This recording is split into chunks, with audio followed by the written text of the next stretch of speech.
Well, hello, I'm John Byrne with Poets and Quants. Welcome to our faculty highlight series with the Rady School of Management at the University of California in San Diego. We're exploring the importance of generative AI and its impact on business. And today we're speaking with an expert in the field, Vincent Nijs, who's an associate professor of business analytics and marketing at the Rady School of Management. And incidentally, he is co-director of the Master of Science in Business Analytics program. Now, prior to Rady, Dr. Nijs was an assistant professor of marketing at the Kellogg School of Management. At Kellogg, he served as the McManus Research Professor. He won the Sidney Levy Teaching Award for outstanding teaching in an elective course, and was recognized by the Marketing Science Institute as part of its Young Scholars Program. At Rady, Nijs has been awarded Excellence in Teaching and Most Valuable Professor awards by students in both the MBA and the MSBA programs. Welcome, Dr. Nijs. It's wonderful to see a master teacher here. Thank you very much, John. Happy to be here. I know that scholars love to be published in A journals, but what impresses me the most are scholars who are awarded by their students for superb teaching in the classroom. So I applaud you on that score. Thank you. Appreciate that. So what attracted you to academia in the first place?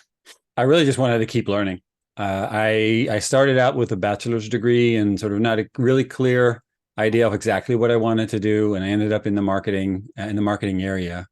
And then I transitioned to do my master's degree in Groningen in the Netherlands, and there I met some of the top scholars in the field I'm currently in, Peter Leeflang, Michel Wedel, and I took their classes, and it was just mind blowing to me. The amount of sort of rigor and modeling and data analysis that you could do within marketing, which traditionally has had this impression of being more soft and focused on things like, do we have the right colors and logos and things like that, right? But there's a whole other world of quantitative marketing out there, which over the years has gained immense value and appreciation. That's really where my eyes were open to the possibility of a career after graduation that did not involve working in an organization, in a company, and the opportunity to learn and to continue to focus on the problems that I find personally most interesting. And it happens to be that the problems that I find interesting are often also the problems that my students find interesting. So that merges really, really well. Now, were either of your parents academics? No, neither. No. Wow. Okay. So I had no idea, honestly, that something like a PhD even existed until I interacted with some of these folks in my master's program. It's like, wait, I can study and learn more, and you're going to pay me something for it? Outstanding. Sign me up for that. That's right. And then I'm assuming that that's a natural outgrowth, given your discovery that data is being used to make important marketing decisions. That was a segue into data analytics for you. Is that right? That's right. Yes. I mean, again, those classes that I took were eye-opening. I enjoyed sort of the strategic aspects of marketing that I learned in my bachelor's degree, but the quantitative component was more at the spreadsheet level before, right? And There's nothing wrong with spreadsheets. They're great tools, but they're a little bit stuck in the 90s and the early 2000s, right? So now we have so much data available, and there's so many things that you could do with that. But you need tools, and you need capabilities to understand and how to create data-driven decisions. And so that's what I started learning when I was in Groningen, and have continued into my PhD at the University of Leuven, and now after over 20 years in academia, continue to enjoy that tremendously. Now, both marketing and data analytics are very broad fields affecting many different fields of business and industry. I wonder, what are the big questions that you're trying to answer with your work? Right. So I've always been very interested in finding what I would call empirical regularities or empirical generalizations. So we might have a theory or a hypothesis developed based on one data set or one particular organization, one set of experiments, and that's really interesting. But what I always wanted to do is use more data, right? Let's see if we can generalize this across a wider range of, let's say, product categories, right? Somebody might study orange juice in a supermarket and kind of see how the competitive patterns play out there. but there's hundreds of categories just in a plain retail store. And just imagine then a Walmart or a Target or something like that. There's so much going on inside of those stores and those organizations that we need a broader picture of sort of what's actually happening. And this might be a unique thing. It might be different in different settings. I'm trying to generalize patterns across these and see where they hold up and where they don't hold up. Right. So that's sort of been the mantra of my research for quite a few years. Today, my focus really is much more applied even to say, well, what can organizations do with generative AI? This is something that we all saw. It's just about a year ago now that ChatGPT came out as an interface available to the public. And that was, I would say, a similarly eye-opening experience for me in terms of its potential for organizations to use. And so that's really where I'm trying to invest all of my energy right now. I'm not as focused on trying to make this into academic papers, but more on how can we learn how to have organizations incorporate this into their processes, or in fact, redesign their processes to make generative AI optimally efficient, as well as tapping into the full potential of the human employees. Right. Now it's early days, but I wonder what, early impressions you have in terms of its applicability into business. Extremely high. Extremely high. So the area where I operate in business analytics, or we also like to refer to it as data science for business, we use a lot of the same technologies and tools, but focused on a specific sub area, which is business decision making. And the low-hanging fruit that organizations have started to look into are things like text generation, right? Which is something all of us that have used ChatGPT or similar tools have found to be quite useful. Hey, I need to write an email about this or that. Create a draft for me, please. And so extending that into areas like, for a company local here in the San Diego area, they're using it to help them develop manuals, which could be hundreds of pages of text that need to be formatted in very specific ways, language in very specific ways. And so automating some of those components. Another company like Stitch Fix, where they're using, instead of content creators, content reviewers, where the content is created, which could be product descriptions, which could be marketing text, marketing copy. And instead of the initial creation being by humans, it's the humans that evaluate afterwards what the quality is. Right? And so that's a difference in approach. And I think that's going to be extended to pretty much, as far as I can see, all areas of business.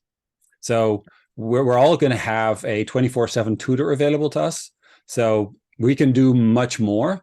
And where I think the main impact is going to be is once we start changing business processes to focus on maximizing the value of humans and leaving the boring stuff, if you will, to AI to help us with.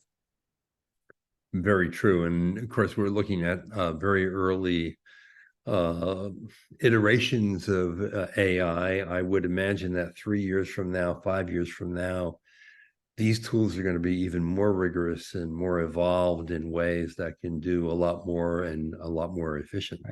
Right? I mean, it's been a wave, and that wave is only going to be amplified. I don't see anything stopping this at this point. Yes, there's lots of lawsuits around trademarks and copyright and things like that, but I don't think there's any going back from this. Now, you yourself have developed a tool called Radiant, which I guess is an open source platform for business analytics. Tell us a little bit about it and how it's used. Sure. So I had been using different types of tools in some of my classes. I'm teaching an MBA program at that point. So Rady now has multiple different programs, Master of Professional Accounting, Master of Finance, Master of Science in Business Analytics. But we started with our MBA program. And even when I was at the Kellogg Business School, it was always challenging to figure out what's a tool that our students can use where it has all the power of the open source tool chains that are out there, but would also allow students to be able to take those skills that they learned with them when they go to a new organization. And that can be challenging, right? So for example, take SAS. SAS was for the longest time an incredibly powerful platform for data analysis. It did things that others couldn't, but their licensing restrictions are very strong, let's put it that way. And so basically, as soon as you graduate, you'll get a letter from SAS saying something along the lines of, you must now remove all that software from your laptop. And if you go to a new organization that doesn't want to pay the thousands of dollars for licensing fees, you basically can't even revisit the stuff that you did while you were in a program, in a master's program like ours. So I wanted to give students access to the power of R and Python, but it's an MBA program. And so are you really going to spend 2-3 courses just to get them comfortable with programming and then build on top of that? I mean, that's generally not what a well-balanced MBA program is about, right? There's so many things to learn about leadership, about finance, about accounting, about operations. There's not really time to build in just that unless you're consistently going to use it, because programming very much is a skill where if you don't keep up with it, it's going to degrade very fast. Now, I still wanted to give students access to the code because the code creates a reproducible analysis output, right? So you can do it again and again. Somebody can review exactly the steps that you went through instead of manually doing kind of copy and paste work and manual editing of data. And so I created a tool that is a web interface based on top of R. And basically what it does is it allows you to basically do any type of analysis that you would want to do with data, but generate the code for you automatically. Huh. So if Give you me want an to example extend of that how- with R or with yeah. Python code, you can do that, but it is not required. You can do an awful lot with the incredibly powerful tool chains that are part of Python and R just by using a web interface and have it create the code for you. So give me an example of how Rady students are using it. So as an example, when they start out in the program, they get a class on quantitative analysis / business analytics, and they're introduced to things like hypothesis testing, right? So is this market, does it have a higher level of demand than that market, right? Is there a significant difference between the two? And so there's a statistical test that you can apply to that, but sort of doing that from the ground up with code is cumbersome. Right? I have a video that I can share with you if you like that shows the difference between what programming is like in the movies versus in real life. And it's quite an interesting contrast. I show my students this in class as well. Some of them think that they want to learn programming, but when they get into it, they're like, yeah, maybe not so much. There's lots of other things that I want to do with my MBA rather than spend a lot of time with the code. And so they basically go through all the elements of that class with the support of this tool, right? It already knows exactly how to do this, what types of output they need to be able to evaluate their analysis. And so it's a very shallow learning curve, if you will, to get started from, I understand what I'm trying to do, for example, this market or that market to enter. And now I've got a tool that's going to help me visualize, summarize, and do the analysis that I want. Right. Okay. And so that's a significantly shallower learning curve, and it's open source, meaning that they can take it to their organizations after they graduate. Oh, wow. So they're free to use it in any way that they like.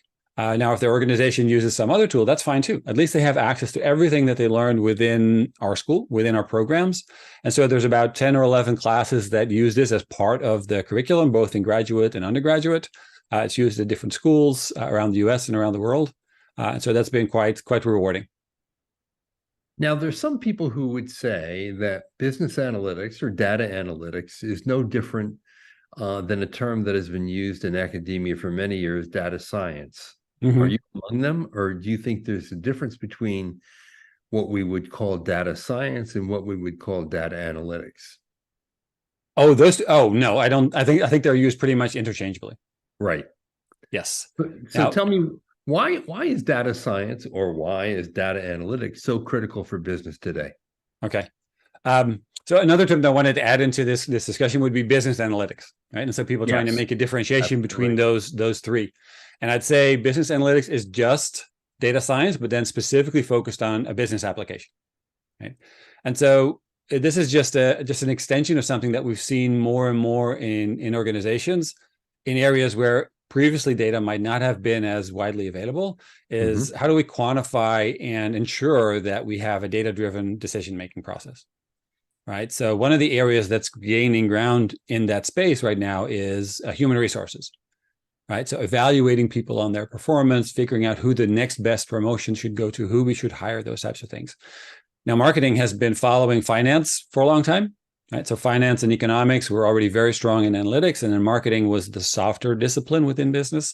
And we've basically grown and grown and grown that component until now it's a full-fledged element. You can't go into a management position in marketing without a very strong understanding of analytics. And the basic idea is simply this. You can't make decisions, or you can't just talk about a decision without having support. Why does this make sense? And that could be something based on data that already exists. It could be based on an experiment. So one of our top classes in the current era, even with the advent of generative AI, is experiments in firms. So that's one of the fastest areas of analytics within organizations. We've got prior evidence, we've got prior data, we've got our understanding of theories and how businesses compete and have relationships with their supply chain. But will this actually work? And so an experiment is the best way to do that. And we've got lots of people in our programs with technical backgrounds that have done experiments in labs. And I'm saying, hey, wait, we can apply some of those same tools and techniques that we learned about from a technical life sciences background into business. And the answer is yes. I think of any major organization that has a big web presence, they're all running experiments constantly to try to see if we make this change, if we pull this lever, will that lead to the outcome that we anticipate? Right. And so that's a fantastic combination with all the resources in analytics and generative AI to have this sort of final arbiter of whether or not we should do something, be an experiment, which is the best way to get at a causal relationship and a real understanding of what your actions will or won't achieve. And all of this is a function of the overwhelming amount of data that organizations are gathering on people today, right? That's right. That's right. The more data we have, the better predictions we can make, and the more we can tune products, offerings, messaging to what customers want. The idea of marketing as being a tool to generate demand, I think, is kind of outdated. The idea is to create value for your customers, create value for your partners, and create value for your organization. And so that's really what I think data and data analytics is all about, is finding better ways to disentangle where we can create the most value for our entire organization and the people that we interact with. How do you teach this to graduate business students? It's challenging. I've been doing this for over 20 years. And when I started out, I have actually in one of my slides for my introductory, sort of what my students looked like, their facial expressions when they first started taking my classes. And they were not happy. They were not happy for two reasons. One is I wasn't a very good teacher at the time. And the other was they thought that analytics was something for an analyst to do. That would be a separate person that would take care of all of that quantitative analysis for them. And those days are long gone. I got a little better as an educator over time. And I've gotten better at sort of explaining what's the value of this and what's the importance of this. Saying, this is the problem. This is data we have available. How do we make a data-driven decision? And then slowly building up to, okay, with these tools, they can help us to inform, should we do A, B, or C? Right. So I've always been more interested in sort of a top-down approach where you say, let's look at the big picture. What are we trying to achieve? And then let's bring in tools and technologies as needed to help us. If none of them are needed, fine. If they are needed, then we can do that. Programming, as I was alluding to earlier, is more of the bottom-up approach, right? Let's do lots and lots of technical stuff. And after months and months, you might be able to do something fun with it and something interesting, something you actually came to business school for. And some of my colleagues do it that way. And I applaud them for still doing, a good job in the classroom. But I've always been more interested in trying to get students hooked as quickly as possible on the importance of what we're doing, and then get them to sort of play around and really get their hands in and have an immersive learning experience so that they can really take what they learn for our part-time students, for example, directly into their organization, as in literally start to apply it the next day, what they learned in class the evening before. The other thing I'm thinking is that the ability to leverage and analyze data is crucial to being able to persuade others of your opinion, because that translates opinion that's based on fact and analysis, as opposed to opinion that's based on gut. Yeah. That's not to say that your gut or your instincts should always be ignored. I'm not trying to suggest that at all. I think they should be great partners. But to give you an example, BCG recently did a large-scale study where they selected a series of their consultants, and half of that set got access to generative AI, and half of them did not. And what did they find? The ones that got access to generative AI completed more tasks, completed them more quickly, and the quality level was on average about 40% higher. Wow. So basically these tools are available and useful in so many different areas that what we're trying to do is ensure that not only can they do the work, they can explain the work, they can communicate, right? So this is what you were, I think, getting to, which is, yes, I could get ChatGPT to create a whole business plan for me.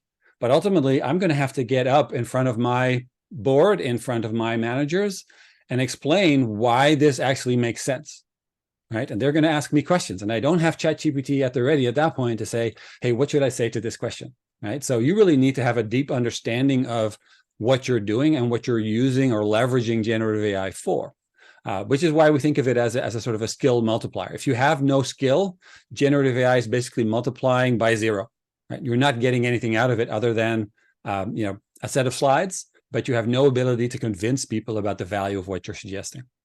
How far along do you think business is in basically adopting generative AI for its processes, its operations? More limited than I had expected so far. And I think part of that is just anything new, especially in larger organizations, is going to face some type of inertia. So there are definitely organizations that are starting. There are those that are allowing their employees to take advantage of generative AI with caveats, like make sure you don't put company data into the tool, because it could end up using that and learning from that. But things like the enterprise license that OpenAI is now offering handles a lot of the security aspects. And so this is going to be the opportunity for organizations to see, well, how far can we leverage this? And I think the main thing to do here is don't try to transform your organization into an AI assisted organization in one fell swoop. Start with something small. Pick an area where you've got issues, pick an area where you have people willing to participate, analyze that, break it down into tasks, figure out how humans can be best supported by AI, and then build on that. That's a small win that you can then leverage throughout the organization. I'd say everybody's talking about it. Right. I think if an organization is not currently actively talking about this, they're in trouble. But they need help. They need help from our graduates. They need help from consultants. If there's one area that I see growing tremendously in the next few years, it's consulting. They are getting training. They are experimenting. They're trying to figure out, how do we help our customers leverage these tools? Because it's sort of like the advent of automation in production of, let's say, cars. Right? Maybe before it was 5 or 6 people tooling on a single car. Then it became an assembly line. Now, I don't think that's where we're going to go, but we're going to try to figure out what pieces of a particular set of tasks can we outsource, and which parts can we really leverage humans' ingenuity and creativity and drive to really complement that. And I think that's something that very few companies are currently doing yet, but that's the next stage. The first stage is, let's incorporate it as much as we can throughout our organization, and then let's see how we can redesign particular operations, particular processes to really fully leverage this. So giving students the ability to learn how to use Gen AI and employ it in the work world is obviously a big advantage for Rady graduates. Correct. Yes. So our program is very much hands-on. We're STEM designated, which means that there's a strong analytical component. By getting our students to use these tools for all the cases and exercises and projects that they're working on within our school environment. So it's a safe environment, right? They're not going to get fired if they make a mistake. They're going to be able to learn from their experiences here and then leverage those as they go back out into the workforce. So we're giving them a real chance to really apply these tools and technologies in real world cases, real world data, and then again leverage that when they join the workforce again. So how are you integrating this topic into the curriculum? Right. So the first thing that I think is a mistake is to try to lecture about generative AI. Sure, you can give examples, you can show how things can be done, but ultimately the main thing that our students need is an ability to have an effective dialogue, right? So it's not like a computer program in that sense, right? A computer program, you just tell it exactly what you want it to do. But here it should be a sort of a back and forth. And some people have compared generative AI like ChatGPT to a relatively inexperienced intern, right? So you can ask them things, you can get them to work on stuff and then say, that's interesting, but I want more of this, or why did you do that, right? So you can really have a dialogue with it. And once you learn that that's the way to get the most value out of it, in a business context or a context that you're familiar with, that I think is going to be the starting point where you're going to start to use it everywhere, right? For your hobbies, for, let's say you like to cook or to maintain motorcycles or whatever it might be. It can help you in pretty much any aspect of your life. And so once you figure out for one thing how it can help you, you can leverage that across many different areas. So Right. again, I don't think it's a lecture-based approach. It's the hands-on approach, seeing where it fails and then talking to others. Hey, I wasn't able to get much useful information out of it. How did you do this? Right. So we want to have in our classroom, how did you use it? Where did it fall short? Why do you think that is? There's more and more add-ons being added to ChatGPT. For example, the data analysis module, which makes it incredibly easy to get it to do sophisticated calculations, data analysis, graphing, whatever you want. But again, it's still that inexperienced intern, right? It can make lots of mistakes. It can hallucinate. It can give you suggestions that might be unethical. So we still need a really well-rounded a business graduate or finance graduate to be able to wrangle that in, to sort of rope that in and say, let's figure out how we get the most value out of this. So again, not a lecture-based approach, but a very much hands-on, active learning approach. Right. And I know you've already integrated this into your business analytics master's program. Yes. Or full-time in Flex. And in your MBA program, there is a digital disruption class where I'm assuming that a good portion of the class is devoted to generative AI as well, right? Correct. So there's a lot of low-hanging fruit in the area of business analytics, but also in finance and in accounting. The MBA is a much larger program in some sense with many more different electives. And so integrating it into that consistently is more work. It's going to take us a bit more time. But as an example, the digital disruption course, it is to be used there as a tool to create, let's say, a new business model, right? A way of operating in a particular market, competing and creating value for customers.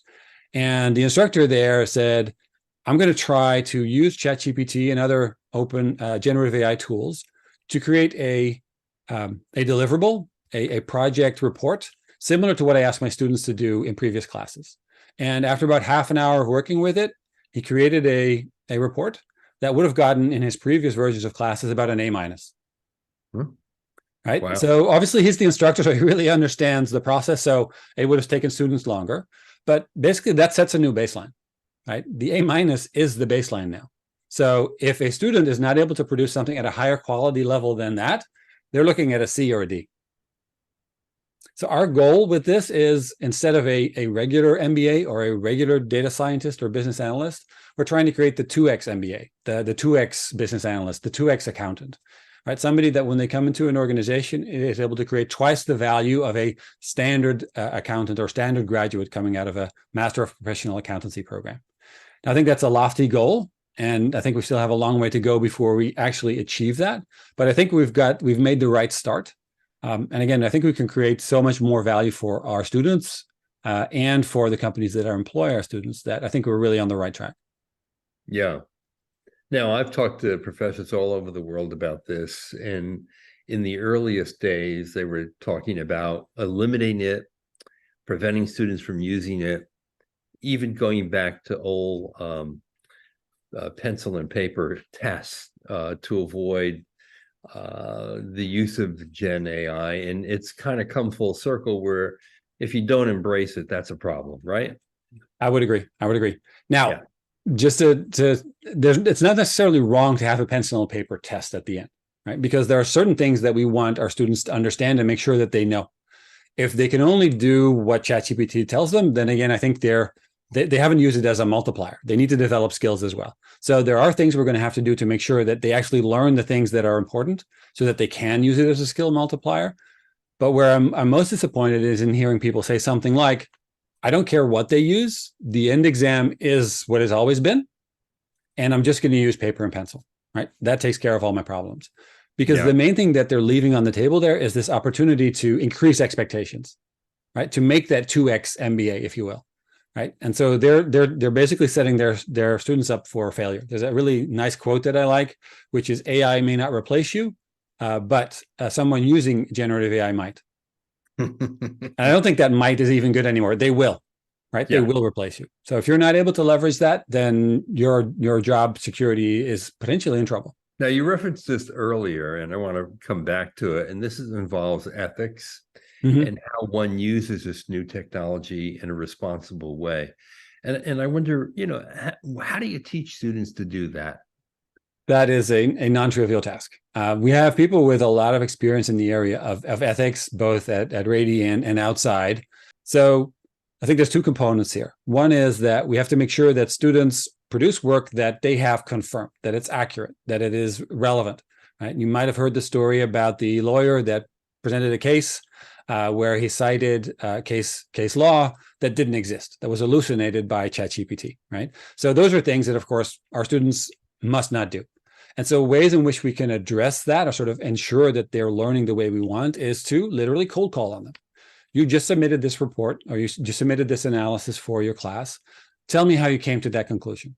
How did you decide on this? What does this mean? Right? So did they really go through the work that they created, co-created, or AI-assisted at work? And do they understand what they're talking about?